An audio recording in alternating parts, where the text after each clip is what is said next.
سلام، زهرا هستم و به کانال نسیم هنر خیلی خوش اومدید. برای بافت سر و بدن یک حلقه جادویی میزنیم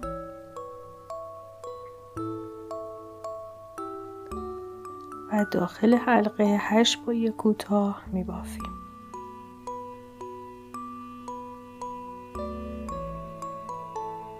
اولین پای کوتاه و به همین ترتیب تا انتهای رج 8 پای کوتاه میبافیم.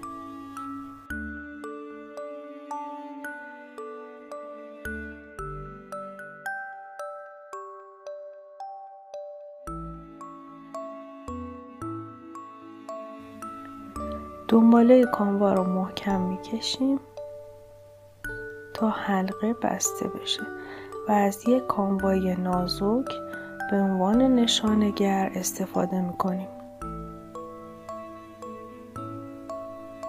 برای رج دوم 8 افزایش انجام میدیم و برای افزایش در هر دانه 2 پای کوتاه میبافیم.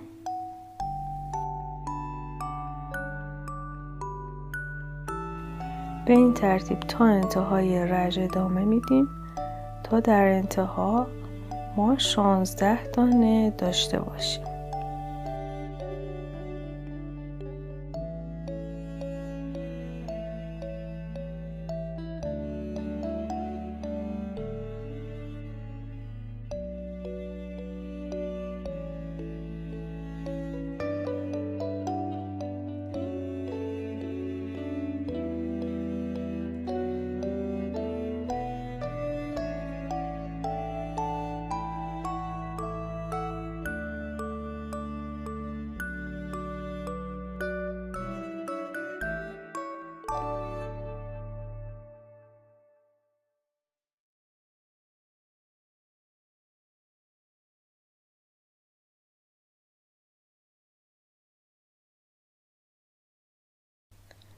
برای رج سوم 1 پای کوتاه میبافیم و بعد 1 افزایش انجام میدیم.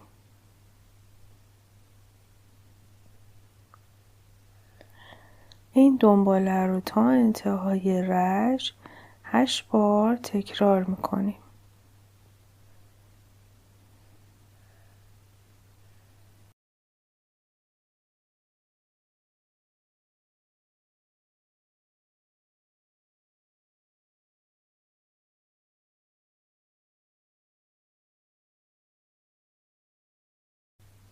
و در انتها ما 24 دانه خواهیم داشت.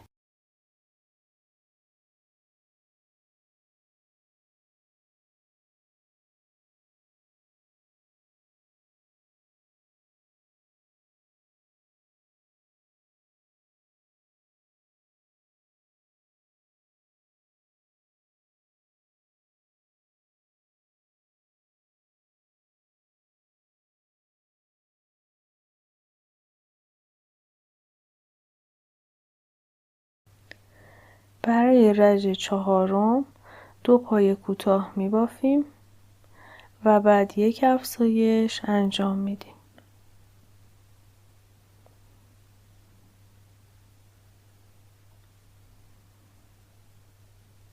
این دنباله رو تا انتهای رج 8 بار تکرار میکنیم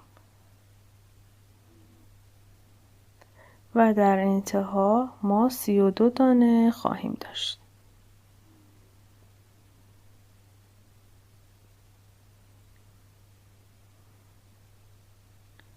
برای رج پنجم 3 پای کوتاه میبافیم و بعد 1 افزایش انجام میدیم.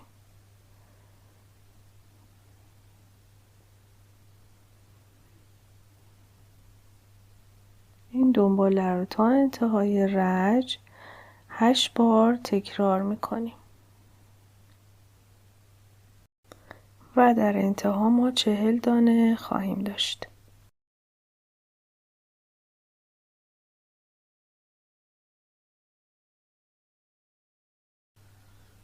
برای رج 6 تا رج 13 در هر رج 40 پای کوتاه میبافیم.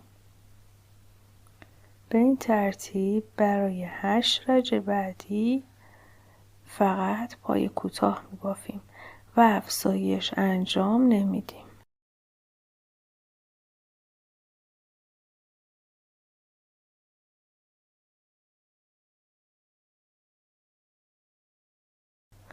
برای رج 14 3 پای کوتاه میبافیم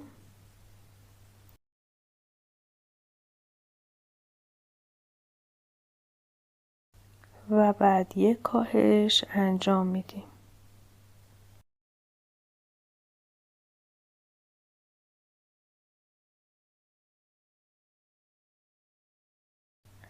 این دنباله رو تا انتهای رج 8 بار تکرار میکنیم و در انتها ما 32 دانه خواهیم داشت.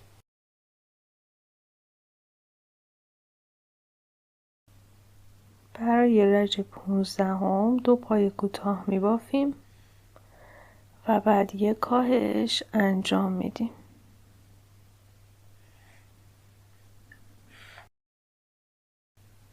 این دنباله رو تا انتهای رج 8 بار تکرار میکنیم و در انتها ما 24 دانه خواهیم داشت.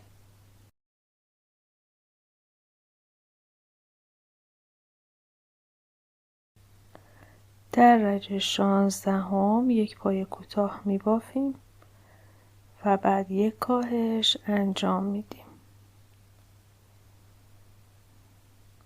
این دنباله رو تا انتهای رج 8 بار تکرار میکنیم و در انتها ما 16 دانه خواهیم داشت. در این مرحله سر رو از الیاف پر میکنیم.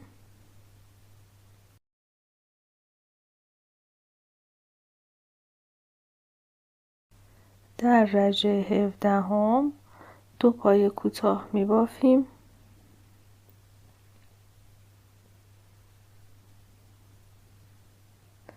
و بعد یک کاهش انجام میدیم.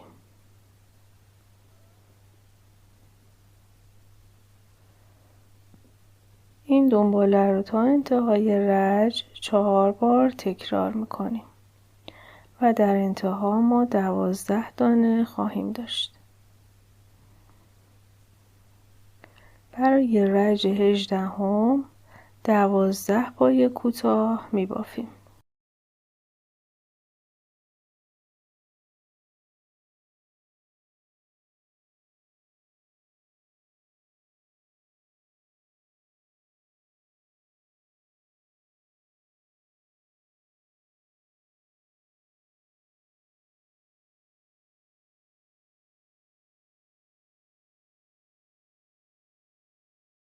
در رج بعدی 12 افزایش انجام میدیم. به این ترتیب در رج 19 ما 24 دانه خواهیم داشت.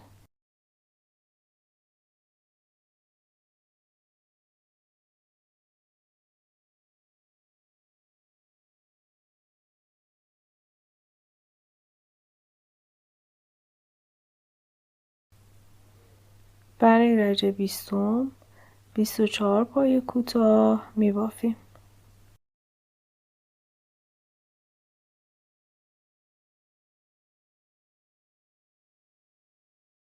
همراهان عزیزم، ممنونم که با لایک و کامنت به من انرژی میدین و من رو مورد حمایت خودتون قرار میدین.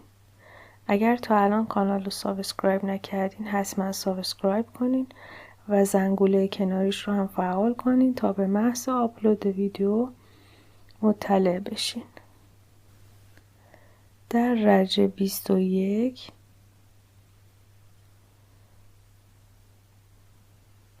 با یک زنجیره کانوای جدید رو وصل میکنیم و 24 پای کوتاه میبافیم. دقت کنید که یک زنجیره به عنوان یک دانه محسوب نمیشه.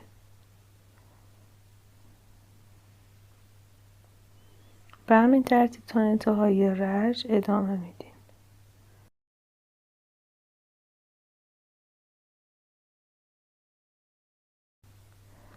در رج 22 تا رج 23 24 پای کوتاه میبافیم.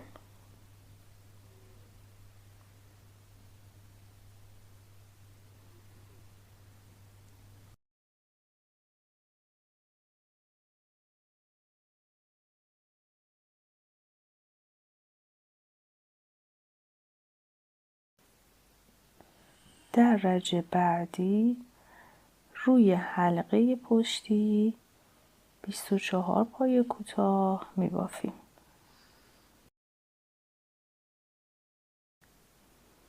به این ترتیب تا انتهای رج ادامه میدیم.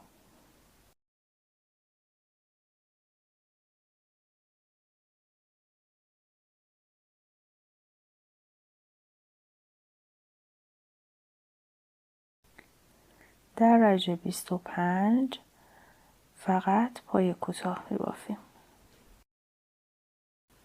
تا انتها ادامه میدیم.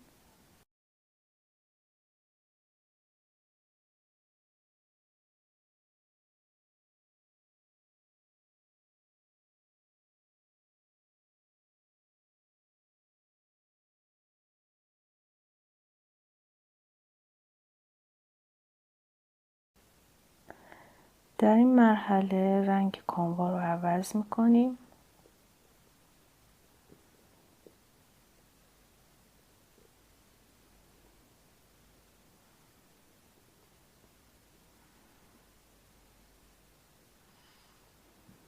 و در ادامه در رج 26 فقط 24 پای کوتاه میبافیم.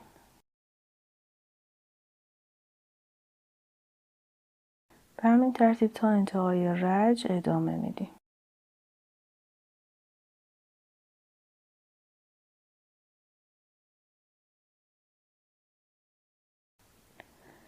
در رج بعدی یک پای کوتاه میبافیم و یک کاهش انجام میدیم. این دنباله رو تا انتهای رج 8 بار تکرار میکنیم. و در انتهای رج ما 16 دانه خواهیم داشت.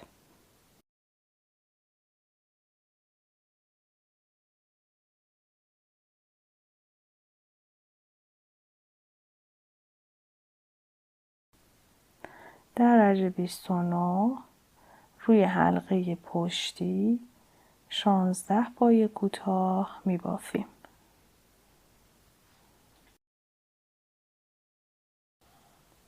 به همین ترتیب تا انتهای رج ادامه میدیم.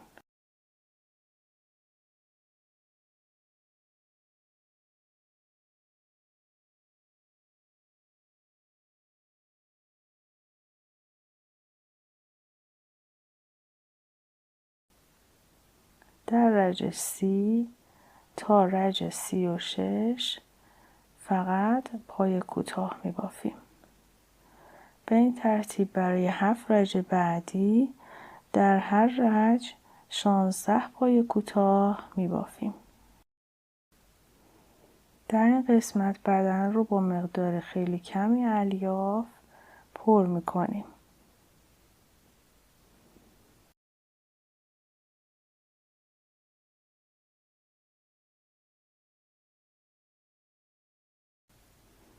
و در رج آخر 8 کاهش انجام میدیم.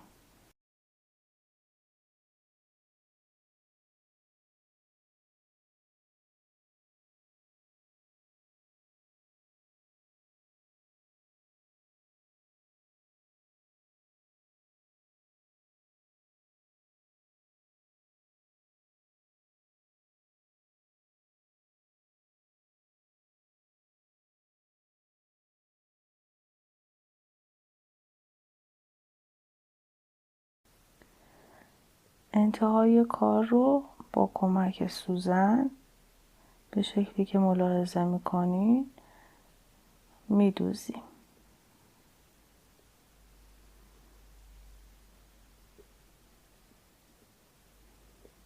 محکم کردن این قسمت خیلی مهمه، پس تا جایی که میتونید این قسمت رو محکم کنید.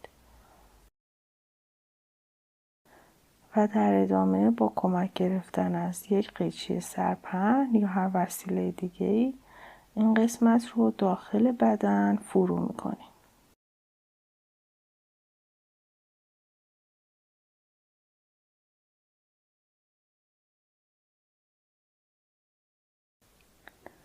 برای بافت دست ها من از قلاب 1/7 استفاده کردم تا راحت تر بتونم ببافم. در درجه 1 یه حلقه جادویی میزنیم و 6 پای کوتاه داخل حلقه میبافیم.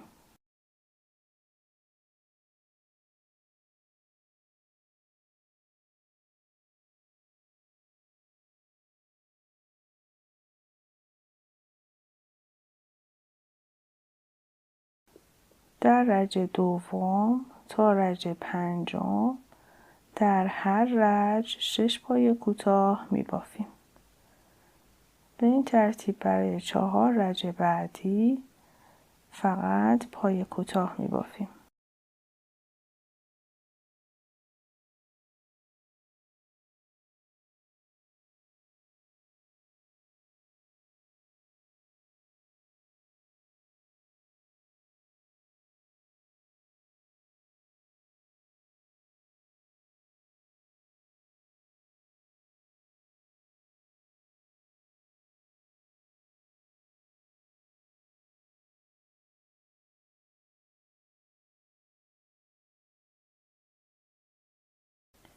برای دوخت دست ها از یک دانه به دانه بعدی روی بدن و از یک دانه به دانه بعدی روی دست ها با سوزن وارد میشیم و دست رو به شکلی که میبینیم میدوزیم و در انتها اوریب، حتما اوریب، سوزن رو وارد میکنیم و دو طرف دنباله اضافه کاموا رو به شکلی که میبینین گره میزنیم.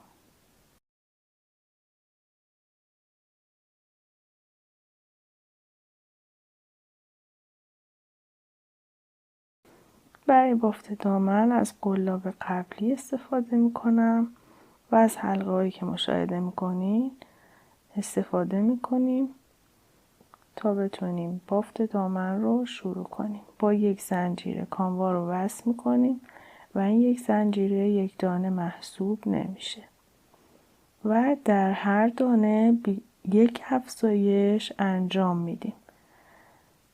به این ترتیب تا انتهای رج 24 افزایش انجام میدیم.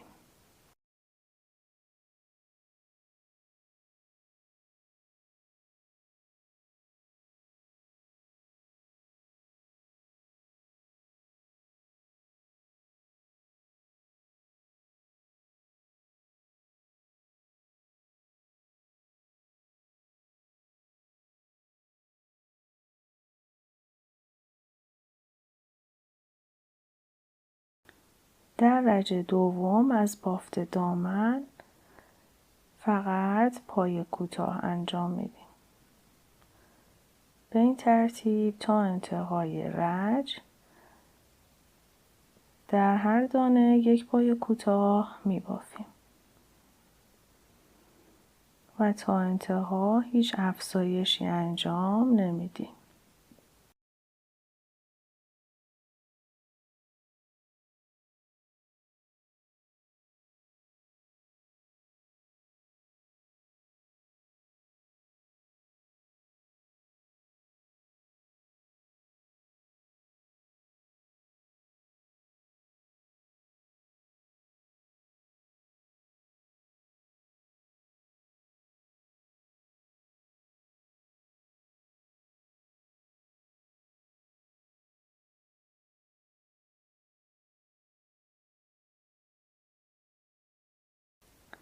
برای بافت حلقه لباس یک گره ایجاد میکنیم و 8 زنجیره میبافیم.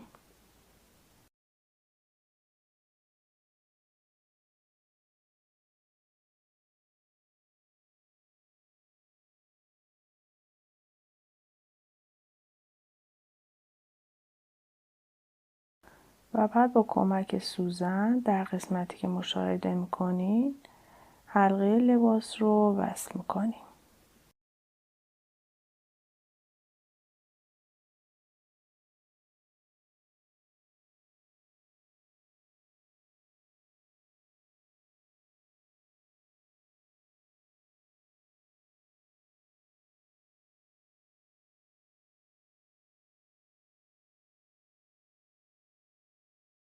برای بافت گوش‌ها یک حلقه جادویی میزنیم و داخل حلقه 6 پای کوتاه میبافیم.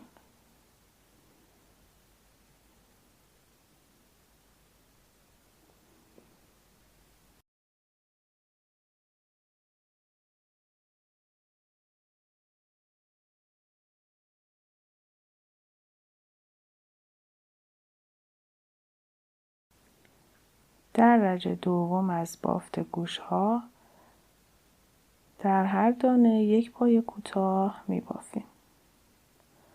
به این ترتیب تا انتهای رج 6 پای کوتاه میبافیم.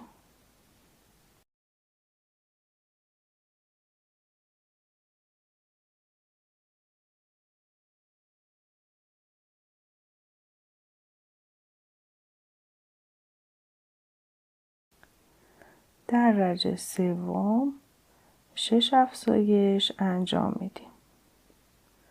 به این ترتیب تا انتهای رج در هر دانه 1 افزایش انجام میدیم.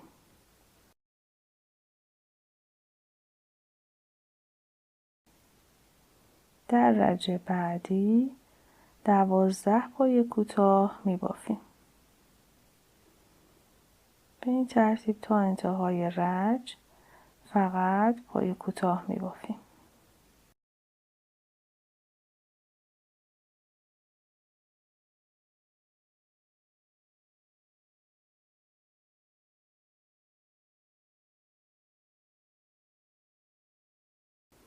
گوش‌ها رو در رج 4 تا رج 9 از سر به شکلی که ملاحظه میکنین با سوزن تهگرد ثابت نگه میداریم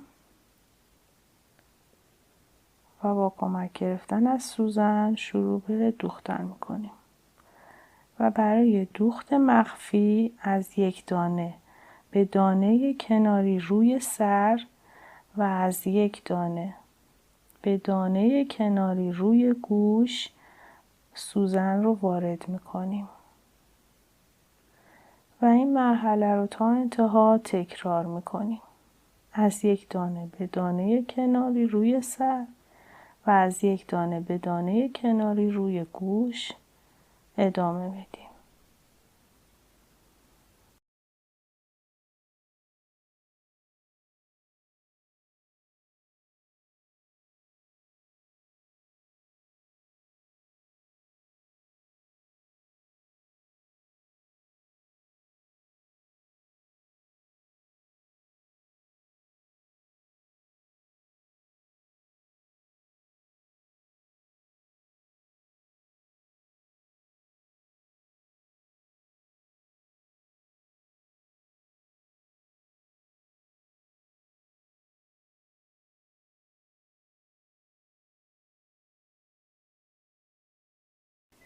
چشم‌ها رو در رج 10 با فاصله 6 دانه از همدیگه قرار میدیم.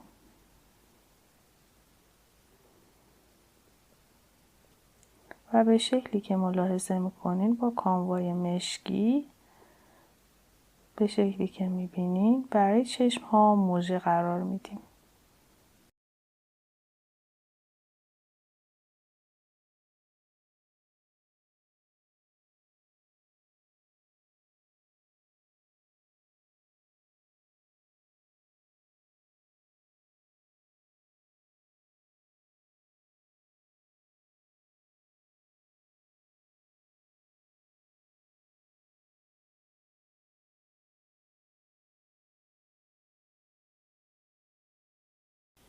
اگه تا الان ویدیو رو لایک نکردی یه لایک بزن که خستگی منم در بره. اگر تا الان کانال رو سابسکرایب نکردی حتما سابسکرایب کن و زنگوله کنارش رو هم فعال کن تا به محض آپلود ویدیو مطلع بشی.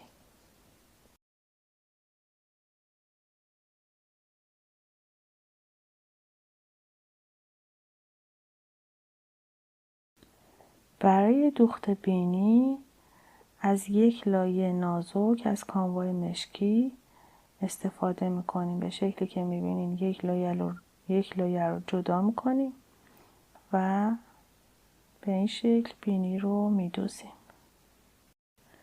اگر به بافت عروسک‌های انگشتی علاقه داری حتما به پلیلیست آخر ویدیو سر بزن و در اونجا کلی آموزش عروسک‌های انگشتی قرار دادم.